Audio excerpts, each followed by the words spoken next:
karate is my tool, but I love to teach the mind.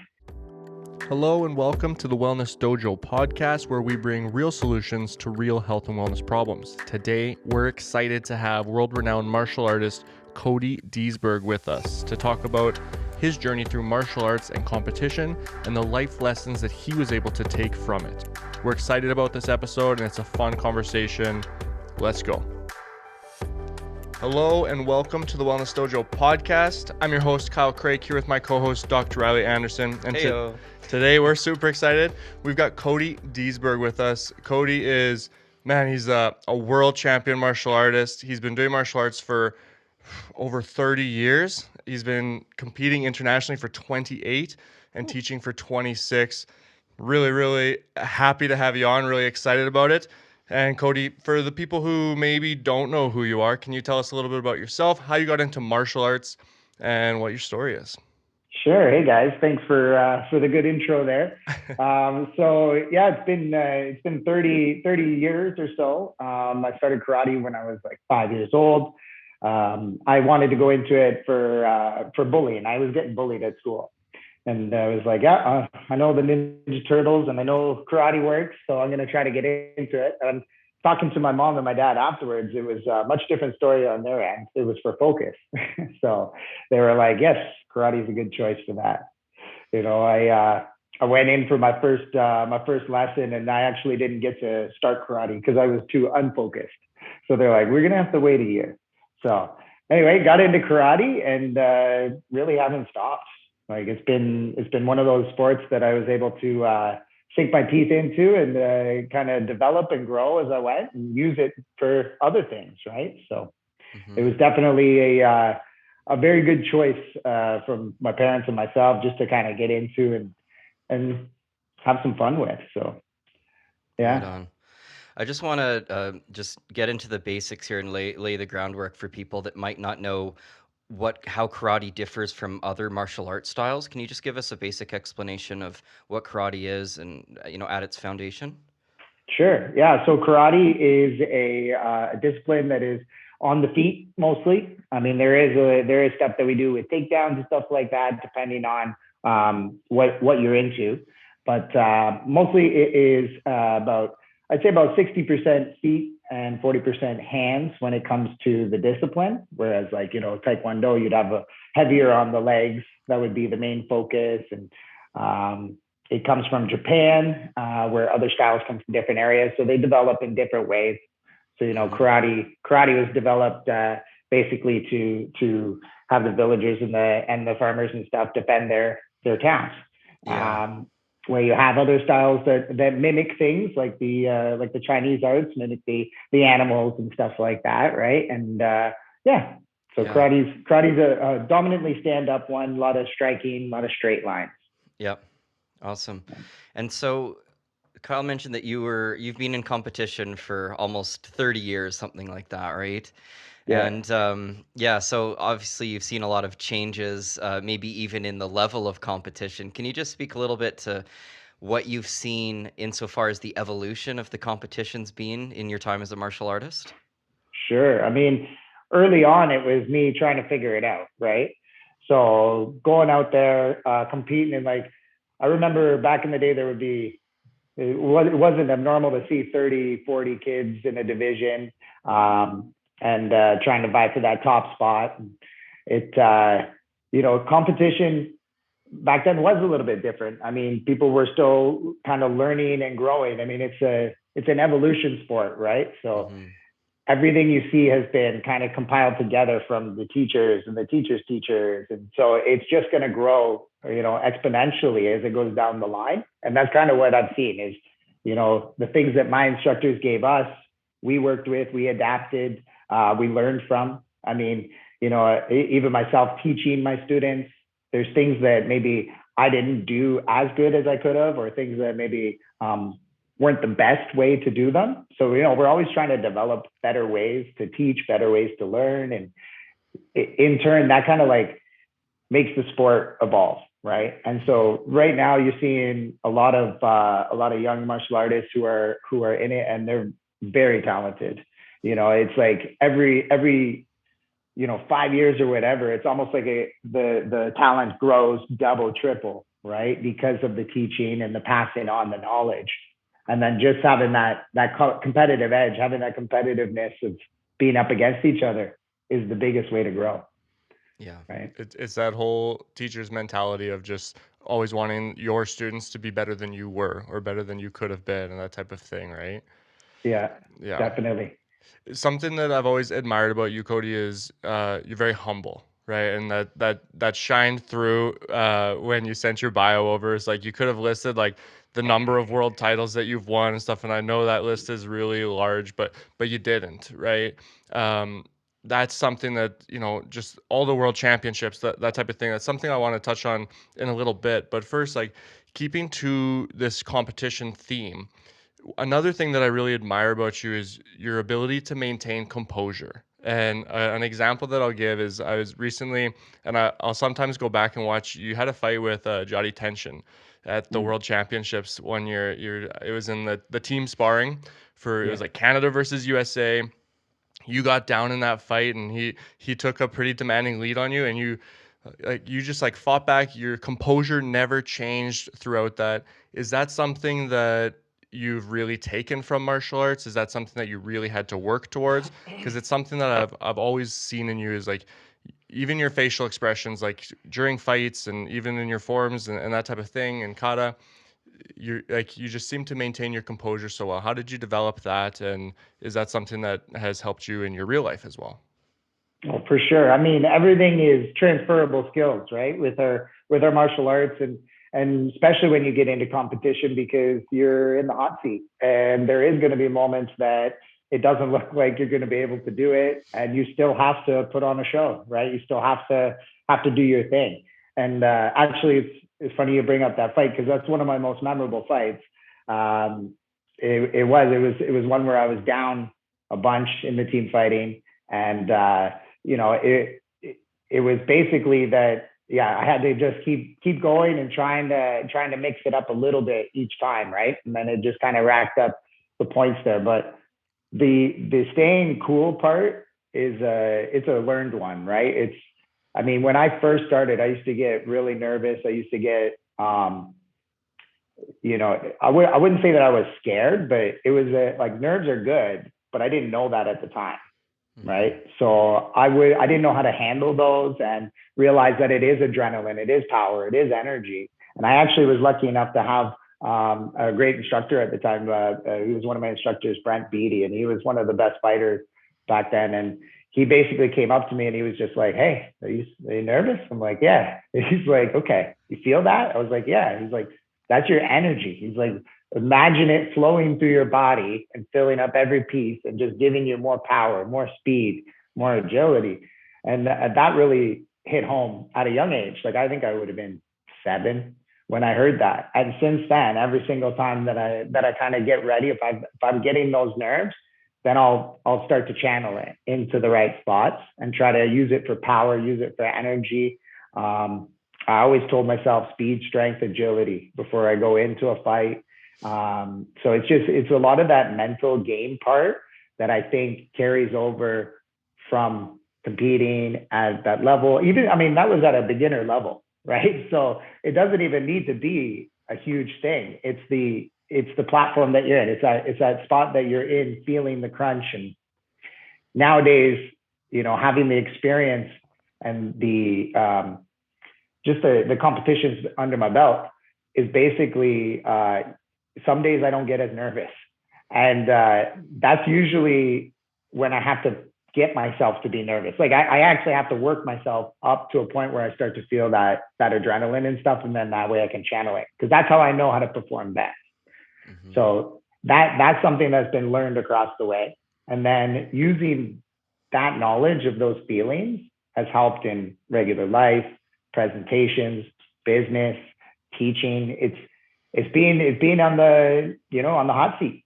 It's being able to roll with the punches and feed that beast and channel it to the right spot, right? And change your perception of what's going on in your body. I really like that, because we have these mechanisms built into us to help us perform. but it can feel like the nerves are shutting us down. But all you have to do is just change your perception. And I think good coaches instill that. I remember even in high school football, our coaches were saying, "Use it. You nervous? Use it." They're a little bit more yelly and intense, but yeah, no, it is really great advice because you can harness it, right? And I was watching a video where you almost had your anime hair, and this is like the real life anime power, though. You can harness your power. You really Yeah. can. Yeah. Is that something that you now teach your students? Oh, of course. I mean, that's the thing that got me through the hump there at an early age. So anytime I get a chance, I try to teach that stuff. And I mean, that's where I have fun teaching. Karate is my tool, but I love to teach the mind. And then, so these give me the spots and the situations to be able to develop, my students' minds and mindset and help them kind of overcome those obstacles. Yeah. So totally. Yeah. Do you get into meditation, and is that something that helps you translate into the waking world, so to speak? Yeah, I mean, so meditation, I see it as different ways. Meditation is different to everyone, right? Some people, they can be silent, quiet, close their eyes, breathe, and get into that place. Other people need to be physical. Um, you know, Being a teacher, you've learned different ways to meditate. So it's different all the time.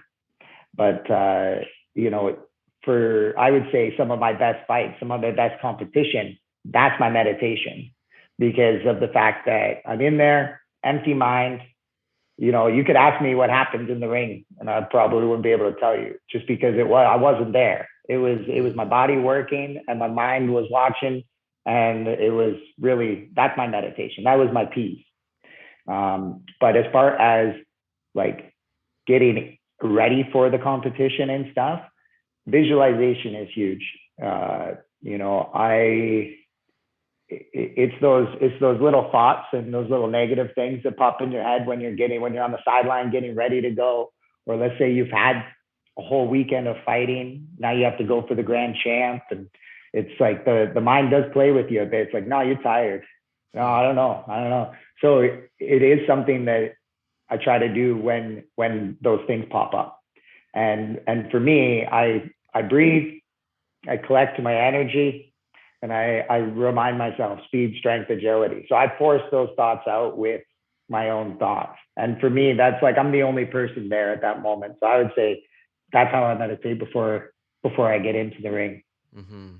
Yeah. Yeah, that's I think you're so bang on with that. And I think that's the thing that makes sport, but in specific martial arts, at least that's the thing that I really connected with martial arts in my life, was that personal journey that you have. And you just described it so well, like even just preparing for a fight or preparing to just perform, the amount that you have to learn about yourself and teach yourself in those moments is just like second to none. Like I really don't think there's much else out there than like preparing yourself to go and like punch and be punched and kick and be kicked, and like what you have to learn about yourself to get into there, and even just to step in the ring to do it. Like we see 5 and 6 year olds who are stepping in for the first time, and you can see it in them too. Like they're going through personal development in that moment, and it's so key.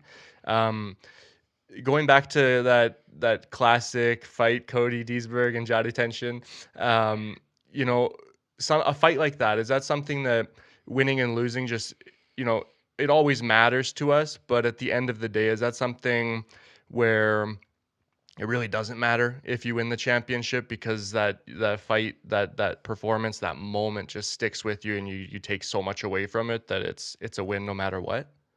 Yeah, I will say that, that fight would have been memorable even if I lost, by the 8 points that I was down or whatever. It still would have been memorable because I was fighting one of the best in our sport. And so it's having that moment to be able to fight like that and on that stage and that platform. But I think the feelings too come from, in that one especially, it was a team fight. So I got, some of my best mates behind me, and coaches behind me, and then the Team Canada behind you. So it's the energy and stuff overcame what the first and second, third was. It was just about that moment, that fight. And in that moment, it was 1 point at a time. Because if I looked at the end game, 8 points in whatever, like the half the match was left or something, it was definitely not going to happen if I was thinking down the line that way. So it was 1 point at a time, 1 point at a time. And I think I remember there was one time where he hit me, and it was like, I looked back, I looked at my coach, I'm like, oh man. And Sensei John was just like, do it. And I was like, I'm going to do it. I'm going to do it. And that was all I needed, was just do it. And I was like, okay, I got this. But staying focused more on just that 1 point, and then it became 2 points, and it became 3 points. And, I think in the end we tied, but it was still enough to keep the team in the running with the rest of the fights. Yeah. For the listeners who haven't seen point fighting, who have maybe seen like boxing or UFC up on the screen at the pub or something, so you're describing like you were down points and things like that. Can you just describe, what these matches look like and how you get a point, just really quickly? Sure. So the point system is basically you get points for scoring on targets with your kicks and your punches. So punch to the head would be 1 point, punch to the body 1, kick to the body 1, kick to the head 2, and if you jump, you add a point. So basically, it's whoever's first to touch. So first to hit, the judges call point, and you have to have majority judge calling the point to score it. It racks up in points, and then you have your final. So if you think of the fast pace of like a hockey game, where you're scoring goals, that would be basically what our point karate is all about, is scoring that goal. Because once they score the goal, the buzzer stops, right? The time stops, and they award the point. So very similar to that. Yeah. Would fencing be an okay comparison as well? Yes. Where you're like, yeah. And how long are the matches? Because you said you had maybe a minute or two left, and you had to catch up. How, at your level, how long are the matches? So in the competitions, they varied, but this one was so you had 5 fighters, and you send receive to see who they're matching up the fighter with, and then you send your fighter in. Each fighter had 2 minutes.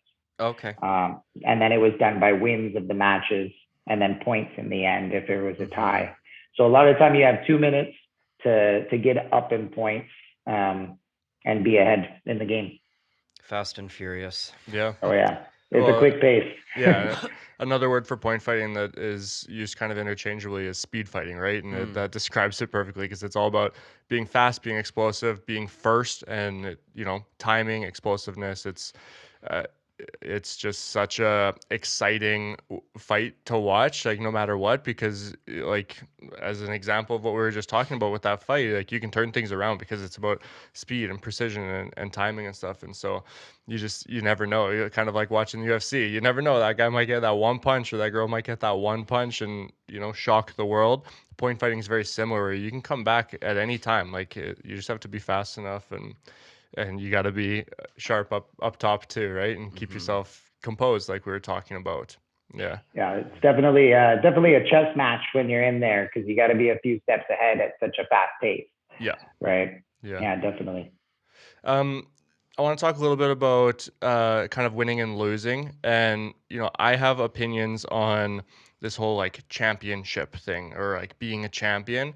I'm really curious what your take is on just being a champion, or labeling yourself a champion, and what that means to you, or what that maybe means to people, or maybe what it should mean to people. Yeah. I mean, that's a big topic. Yeah. That's a big topic. Well, first of all, to be a champion, I believe that to be a true champion, you have to be willing to give up your secrets to call yourself a champ. If let's say you like, as far as teaching, passing it on and being able to grow the sport too, that's what a true champion is. Because without that, then the other people are left behind, and you're not even challenging yourself to be even better, right? So staying the champ because the information is not there is not that true champ. And I think that in our sport, especially in martial arts, it's like, that's part of the whole thing is we're passing on our knowledge. We're trying to make the sport better. We're trying to make our students better, people better. So I think true champs are people that aren't afraid to give out their secrets, that aren't afraid to give it out, and that just challenges you to push harder yourself and to make yourself better. Because if you're the champ and you stop trying to continue to grow, then there will be people that become the champ ahead of you. I remember I was teaching a seminar once, and I started the seminar, and the look on the students and participants' faces when I first started, it was priceless, because I basically said to them, I'm like, nothing that we're gonna do here today is gonna change your game. I was like, I'm not gonna teach you anything that you don't already know or that you can't find online or anything like that. Like, there's nothing magical about what I'm gonna show you. But what I'm hoping that you'll do is I'm hoping that you'll take one thing and go and work on it, right? Because like you said, like, you can have all the answers and stuff, but unless you're like working on those things, unless you're putting in the work, putting in the repetitions, that type of thing, like, it's going to do nothing for you. So like, to credit to what you're saying, like, if you give away the secrets and stuff, like, it shouldn't matter, because it really comes down to the work that you put in, right? Yeah, totally. And I think you nailed it on the head there, which is that it's the training. There's no secret to being a champion. It's out there. It's hard work. Even people that are talented, like, especially earlier on, there would be a little bit of an offset of like when I was early competing, where there were people that were naturally talented. And then those people were winning at that time. But then there was people that were working hard, and they caught up eventually. And they're the ones that are still going. I wouldn't even call myself naturally talented in this stuff. It was something that was learned. It was trained. I loved it. So I didn't mind training it. There was moments that I didn't want to, of course, when you're pushing your body, you're pushing the limits, and you're getting the thoughts kicking in going, that's good, but I had a coach tell me once, his big thing was, how do you know that you're ready? How do you know that you're gonna beat that other person? And I'm like, because and he's just like, well, he's like, you're gonna know because there's no other way that somebody else could have trained harder than you. So really, that self-doubt and stuff comes a lot from prep, and then that's how you get rid of it, is by being able to tell yourself, I've done everything that I can to get ready for this. I am ready. And then you don't care about what the final is, what the outcome is, because you're ready and you're going to do your thing. You're going to put on a show. Yeah. And in the end, you might win. Mm-hmm. So, did you have an experience like that in your competing days when, like, if maybe you didn't put the work in that you thought you should have and stuff, and you show up to the competition and you're just like, either not excited about it, or sometimes like you win and you didn't put the work in and you just like don't feel good about that win anymore? You're like, I shouldn't have won. Like, I don't feel accomplished about that win. There were a few shocks in tournaments that came when I really started getting into teaching, and I was having a hard time balancing my own training and teaching at the same time. So I'll probably ask you guys about your experience with that too, and Cody, how you find balance nowadays, because you're still competing at a high level. But yeah, I remember I think I would be at a tournament and realize, no, I haven't done everything that I could do right now to prepare, because my time and attention and energy is being elsewhere, and I haven't figured out how to really prioritize and balance the training and the teaching, which both you guys do. So I'll throw it back to y'all. How do you find balance, and what does that look like for you nowadays? Yeah, Cody, take it away. What? It looks like a full schedule is what it looks like. It is one of the hardest things, especially as you go into the teaching realm and the coaching realm. I mean, there was one competition I remember I had moved back from Alberta to Ontario, and I was teaching there. So I had roots there. I had roots in Alberta. So everyone that came to nationals, I was trying to help as well as competing. So I swear I was wearing 3 different jackets, literally running around being like, okay, I'm coaching, okay, I'm competing, okay, I'm coaching. And, you know, that year was the year that I was like, wow, I don't know if I'm going to be able to do all of this. Something's going to give. And luckily, I was able to see it before it kind of showed up on the mat. And that was where I started to pull back from a little bit of the divisions that I was in, because there is different disciplines you can do. There's the fighting, there's the forms, weapons, and I think I was doing six divisions at a time in a competition. So plus coaching. So I really wanted to focus and give my attention to my students as well. And like you said, you get into the moment and sometimes you aren't having as much fun with it because there's other things on your mind or because of the prep. And so, yeah, so I pulled back from my forums at that time and focused on the fighting as well as my coaching.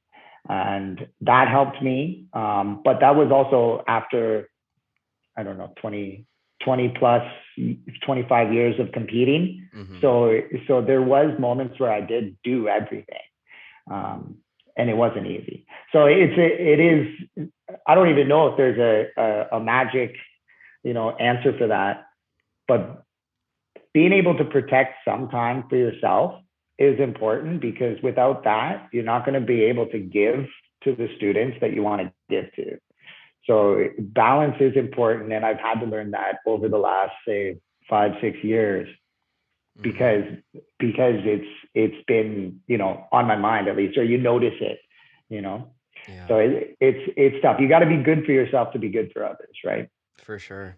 Yeah. How about you, Sifu Kyle? How do you do it? Yeah, well, just kind of piggybacking off Cody, like, it's tough to share passions sometimes. Like, you have a passion for competing and for that self-growth that you've come to know and come to appreciate in your life, but then you have this equal passion that of seeing it in other people and having that presence in other people. And for me, that's where that balance becomes so tricky, is like, which one do I want more right now? Like, I want to give so much to them. And this is something that resonates, I think, to like people across the board in their own lives and whatever they have going on. Like, they might be really passionate about their work that they're doing, but then they also are really passionate about being a good like parent or a good sibling or whatever, or taking care of their parents or whatever the case might be. And we have these competing passions almost in our life. And like you said, Cody, like, it's important to find the balance that feels right for you. And to make sure that you're doing things in the right way too is something that I'm still learning, or for the right reasons rather. Of like, okay, I'm not just competing because I feel like I should compete, so my students can see it. I'm competing because I want to compete, because I feel like I've prepared for it.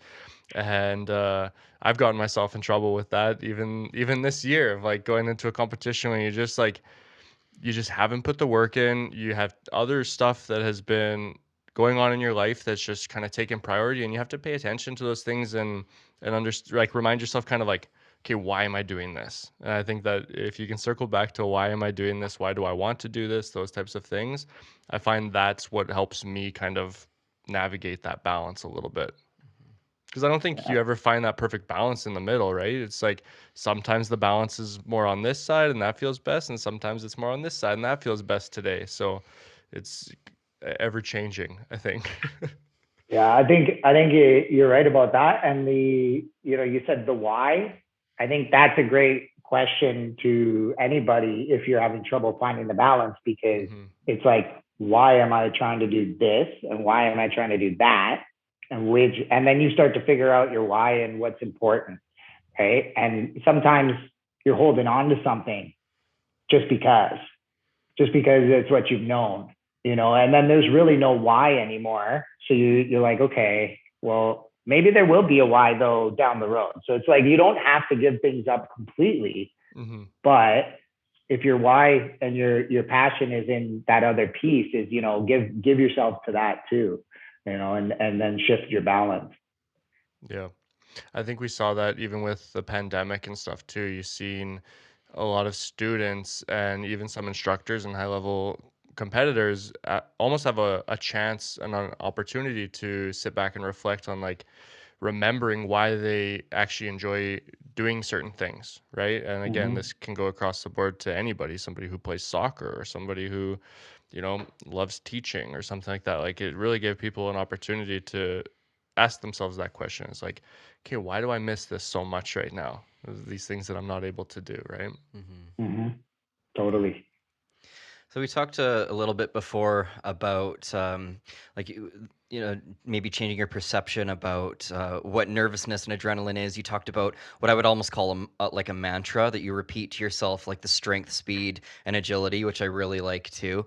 Is there maybe like a central life lesson or some sort of a core teaching that you've gathered that you try to pass on to your students, that like you make sure that I pass this on to every single student? I mean, there's tons of stuff that I'm always trying to pass on to the students, and really it's whatever they need at that moment, right? I mean, it's what we call the teachable moments, right?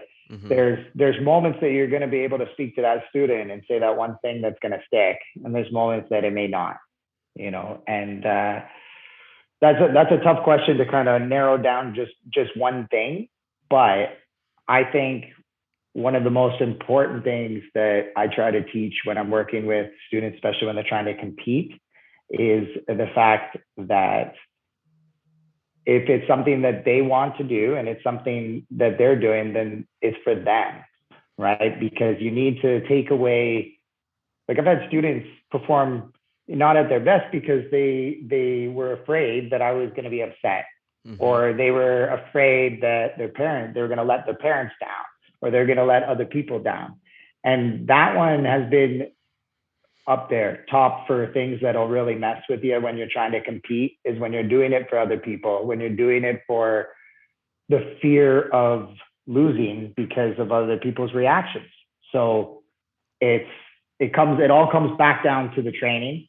It's like, okay, so if you have this fear, where's the fear coming from? Is it coming from you being afraid of your parents? Well, they're here, they're supporting you, they're giving you, the chance to be able to train and stuff. So, you got to feel good about paying them back by training, and taking what you love and making it work. And then it's like, as far as me, I'm never going to be upset, and I'm never going to be mad at you for performing any way that you perform. It's the only time that I would be upset is if you didn't try, and it's you can't disappoint people for trying. It's for you. So if you want to do this, put in the work. Here's what we got to do, and this is how we get there. Yeah. Yeah, that's we talk about internal and external motivators on the podcast. And if you're doing it for external reasons, like I'm doing it to maybe prove this person wrong, or like so that I don't let this person down, those are external. And they've done studies on motivation and long-term habit building and things like that. And the internal, like I'm doing it for me, I'm doing, and you find your own reasons, they have so much better rates of success than the external. And even in like counseling and psychology, a book I'm reading, they call that going further away from the truth, essentially. Like, so let's say someone's wanting to lose weight, but they're doing it to to please others, or so that they won't be embarrassed by their weight or something like that. And it's like that's kind of like you're kind of running away from the center, and you need to be running towards it. I'm doing this so that I can feel great about my accomplishments. I'm doing this because I know I can do it, like whatever it is. So yeah, that's a really good one. So that was a good answer to the question there. Yeah. Piggybacking off that, just talking about like the work that students have to put in, maybe going a little bit of a different direction here, but you have a bow staff routine, and for those who don't know what that is, it's basically, I mean, for simplicity terms, it's a stick that you would fight with, like, and you have this bow staff form that there's videos online and stuff. People should go and watch it because it really is incredible. Like the precision, the speed, like what you put into this form, I can only imagine the work and the repetitions that you put into that. Can you speak to that a little bit and like to get something to that level of performance, like what does it really take for somebody to do that? So I would say we've kind of touched on that stuff where we say, you have to put in the work, you have to do this. So when my students, I ask them, okay, so did you do the training that you had to do to get ready for this? And they're like, oh, I didn't have any time. And I'm like, okay, well, let's think about that, because you can always find time. You just might have to make some sacrifices. You might have to make some choices. So finding the time, well, what do you do? Well, I go to school. Okay. And after that, well, I do this. Okay. And after that, and I go to karate. Like, okay. And do you have time? That's all, I got homework. Okay. And what about the next day? And you kind of go through, okay, what's your day-to-day like? Then it's like, okay, well, do you watch TV? Do you do this other stuff where you're going out, you're hanging out with your friends, you're doing this. So it's not that you can't have a social life. It's just that if this is your focus, this is your drive, and this is what you want to be good at, you will have to give up some things. And I think a lot of people think they're missing out on those things, and that's what pulls them away from what they wanted to do, because they're like, oh man, my friends are doing this, or people are doing that, fear of missing out, right? But really, in the end, the stuff that you're going to go do and the stuff that you're going to accomplish with all that hard work, it's like you don't get that anywhere else. That is the best feelings and stuff if you could make it work for you. So you're not really missing out on anything. There's going to be other opportunities to do that stuff. This is that one time that you might have to be able to challenge yourself and do what you want to do. So you got to go with it, right? And when I was younger, I didn't even know this. My mom told me later. She's like, you wouldn't go to birthday parties. And I'm like, why? She's like, that was when you trained karate. And I'm like, I didn't go to birthday parties? I'm like, I could have swore I did. She's like, no, you weren't going, but your friends changed their times for their birthday parties so that you could go. And I was like, oh, well, that was good friends, and it's just, as a kid, I didn't realize that, but my focus, and I knew what I had to do what I wanted to do. So that's what I did. I gave up a lot of opportunities to do those other things, but gained so much in being able to do that. And so really it's finding the time to work. And if you don't have the time, find a way, right? Like I think I was training, I lost bad at nationals the one year. It was like the first year that I tried out, and all my friends made it. And I was so mad. I was like, oh man. And it wasn't because they made it. I wasn't jealous. I was just like mad that I didn't make it, that I wasn't there. And so I basically started my training that day, and I went home and I'm like, what else can I be doing? Because I go from school to the dojo. I'm like, guess I'm waking up before school. And so I would wake up hours before school and do my training there and do my running there, just so I could get a little bit extra and get that edge over the other guys. So find the time. Yeah. And sorry, just to add one more thing onto there of what you said, like with the friends that you're worried that you're missing out on what your friends are doing and stuff, like when you put that work in and you get to that level, like they're going to be looking at you and going like, man, I wish I could be there. I wish I could be able to do something like that. Like for anybody who's listening, and I imagine maybe we'll even get some young martial artists listening to this episode.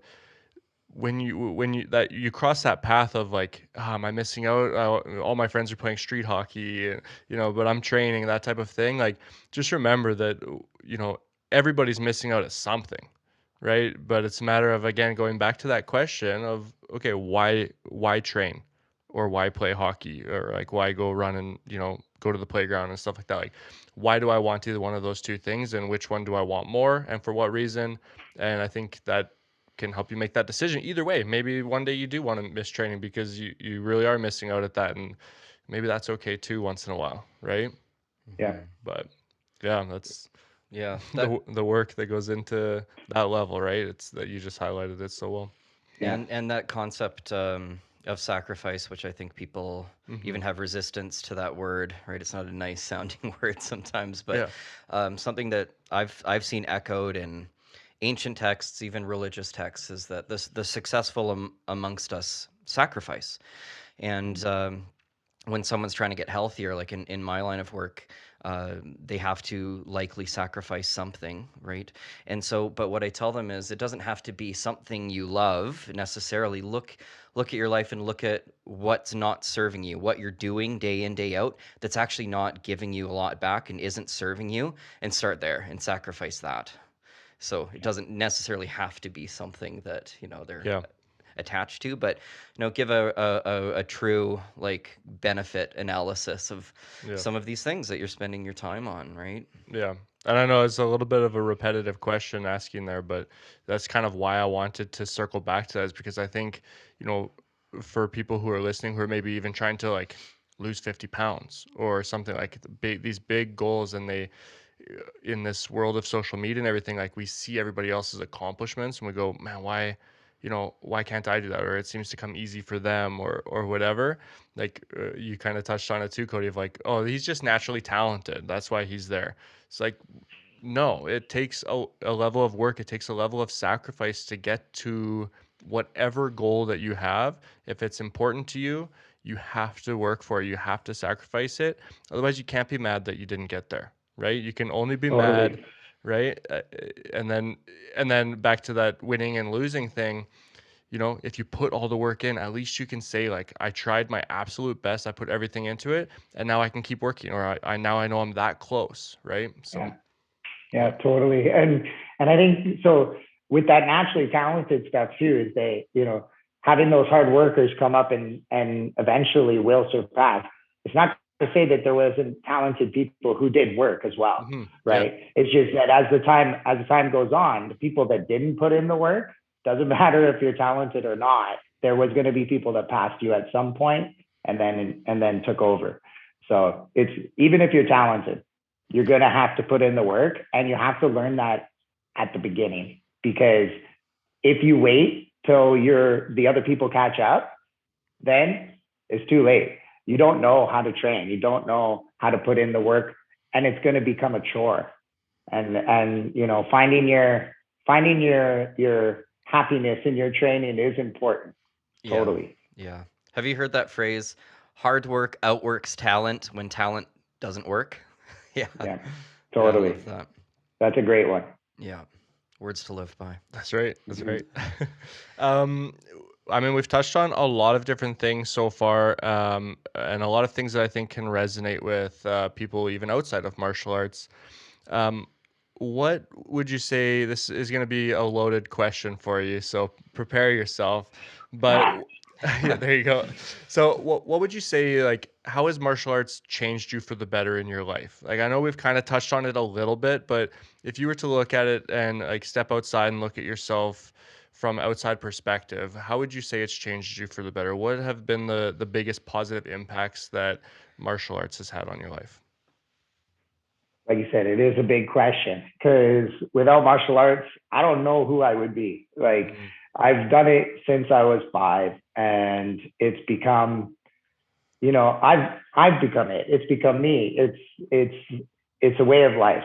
So with that passion, I think, like, totally, without that stuff, I mean, I was already wild as a kid. Didn't know how to keep my eyes straight, keep my focus at all. So there was that. There was, I was a very good martial arts student, but maybe not the best student in school. So when it comes to that, I couldn't imagine if I didn't have the discipline and stuff, or the know-how, or the awareness of people that I've learned in martial arts and in my training. If I didn't have that, how that would have turned out in school. Martial arts, karate's I use it every day, and it's not even the kicks and the punches. It's all those life skills that we've learned through martial arts that tag on to those lessons every single class, every single day. And even through now my teaching, I'm teaching, and I'll say something and I'll be like, that was pretty good. I surprised myself. And then I'll have to actually take that and think about it myself. So you learn a lot through teaching as well. And yeah, I'd say martial arts has really shaped my personality and the way I perceive people, the world, and react to situations. So even going into a business meeting, I get my martial arts mind on. You know, it's not all meetings are fun, and you have to be prepared. You have to have the mindset going in. You gotta have your points. Um, so yeah, there's so much to touch on with that, you know. But it's basically, yeah, how you react to the world.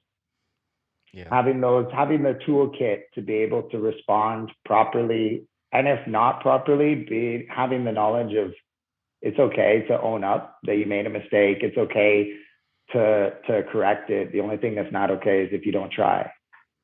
Right. So it's the trying. It's the trying to be a better than I was the day before. Yeah, and like you said, when you took that loss at nationals, that first or second year there, that was a huge jump off point for you to reset and restructure your day, restructure your training, and come back better. So yeah, people shouldn't fear losing, that's for sure. It's like, and don't feel averse to it either. It can be a wonderful learning opportunity, and sometimes it's critical for growth and evolution as well. So I really dig that. 100%. Yeah, and I hear echoing of kind of something we touched on earlier as well, which is just that personal growth through that and how that impacts your day-to-day life as well. And I think if people can do similar to what you just talked about, you were doing with martial arts and just approaching, the wins and the losses with a level of curiosity and what does this mean for me and how do I get better for next time, then that's going to translate. You're going to carry that into other tasks in life. Like when you're a parent or when you're in a business meeting and you're like, hey, how do I mentally prepare myself for this? How do I take those nerves and channel that into performance or channel that into confidence? How do I demand confidence in a room? Like all those different things that martial arts and sport in general really does give people, right? Those opportunities to get those things from it. Yeah. Yeah. So what does the future for Cody Diesbourg look like? I hear you're competing fairly soon, are you? Yeah, it'll be next weekend. Actually, we have our national competition, Oh, wow. and there'll be a few more competitions this year too that are on my radar. That different circuit, NASCA circuit.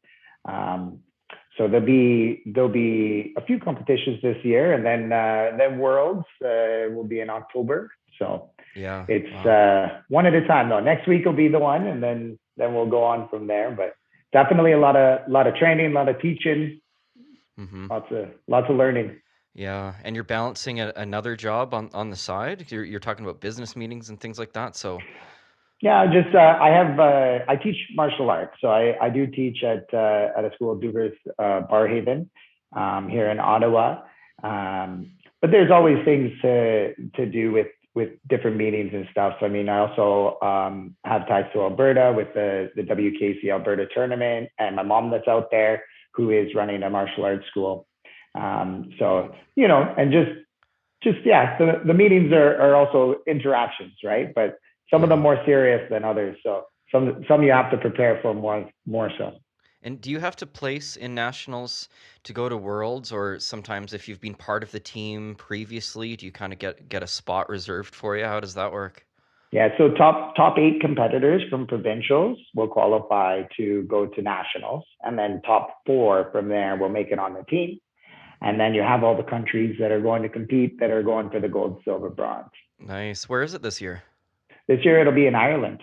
Ooh, okay. Yeah, yeah, Yeah, celebrate with a Guinness or two, Yeah, if yeah. that's your thing. it's definitely incentive to go and compete and you try and do your best too, right? Is the experiences that come along with that, not just the experience of competing, but also experience of seeing different places and stuff. If you're fortunate enough to be able to go and do those things, it's yeah, there's definitely a lot to experience with it, right? Yeah, that's a big piece of who I am too, is that travel that I've done at a young age, and to different areas, and being exposed to different cultures and different scenes, different scenarios, and that I gained through some of that sacrifice of that other stuff, right? So it's the opportunities to be able to travel like that at a young age was huge for development. Mm-hmm. Is there any country right now that's kind of like on top, like or really evolving and progressing quickly that you see out there in the competition world? That is, I mean, every country right now, because the information is there and the flow of information is there now. So you've seen growth from all places. I mean, there was a time where back when I was young, you could be like, oh, okay, you're fighting Ireland. So they fight kind of like us. So we'll know that that's sort of the game. You know, we're fighting England. They're blitzers, so they're all hands. So we got to make sure that we do this game. Nowadays, though, you can't assume anything because everyone has all the pieces to the puzzle, and it's just how they put it together. So it's, right now you see that everyone has people who have been training and working the same way. Now, there is times where you see in competition, you're like, did they just do something different? You know, and you're like, and it worked. Then you're like, okay, you got to take that. We need to start training that. Yeah. So that's where that competitiveness really allows you to see what the other people are doing and hope that, you know, the things that you're doing match up to it. And then if it doesn't, using the things that are good, right? Well, that's why we push competition so much, right? Is, you know, please go to competition. Like, you're going to learn more from competing against another club, another style, than you might learn in class. Like, we can continue to, you know, build the basics and repetitions in class, but until you go and you experience that feeling of like we said, stepping in the ring with somebody or stepping up against somebody in a competition, in a performance competition, like, you're going to learn, you're going to see what they do really well. And you're going to go, oh, they got scored well doing that. I need to bring some of that into my game. And it just, that's how we evolve, right? Or even better yet, the times where you think that you did everything that you could, yet because it's a judging sport, the judges pick differently. And you're like, man, I could not tell you what it was. But then there's that teachable moment. Is, are you going to say it was the judges? Are you going to say it was, you know, they cheated, or the competitor did this, so this, or, you know, making excuses for that? Or are you going to take it and are you going to be like, man, there's got to be something else. There's got to be something else that I can do to develop, to grow. Because that's how you're going to win it the next time. Yeah, our instructor was notorious for that, where we'd, you know, you'd maybe go and you'd win a fight 5-1 or something, and he'd be like, "Why wasn't it 6-0? Like, why'd you let them get that point?" Or similar to what you said too, like he'll look at something and say, you know, the judge, I should have got that point. I really thought that was my point. And it's like, well, you should have sold it better.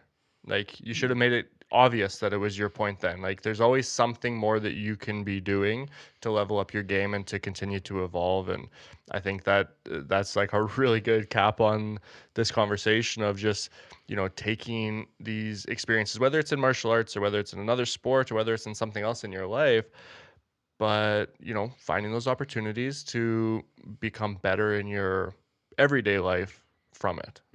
The champion's mindset. Yeah. Awesome. Well, Cody, you've come on and we really appreciate you kind of like opening up to us a little bit and talking about your experiences. That's always really, really appreciated, and I hope you've had fun. I did. Thanks for having me here. It was good to open up and chat. Yeah. Thanks for sharing your experience and your wisdom, and giving us an insight into your mindset, and then also how you teach others. I had a great time with our chat today. You. Yeah. Great. Awesome. Well, hopefully we'll do it again soon. Yeah. Okay. Thank you. Take care. Thanks. Thanks. For additional support or to work with one of us one-on-one, go to our website, www.wellnessdojo.ca. You can also find us on Instagram at Wellness Dojo YYC, or on all other social media platforms searching The Wellness Dojo. We'll see you in the next episode.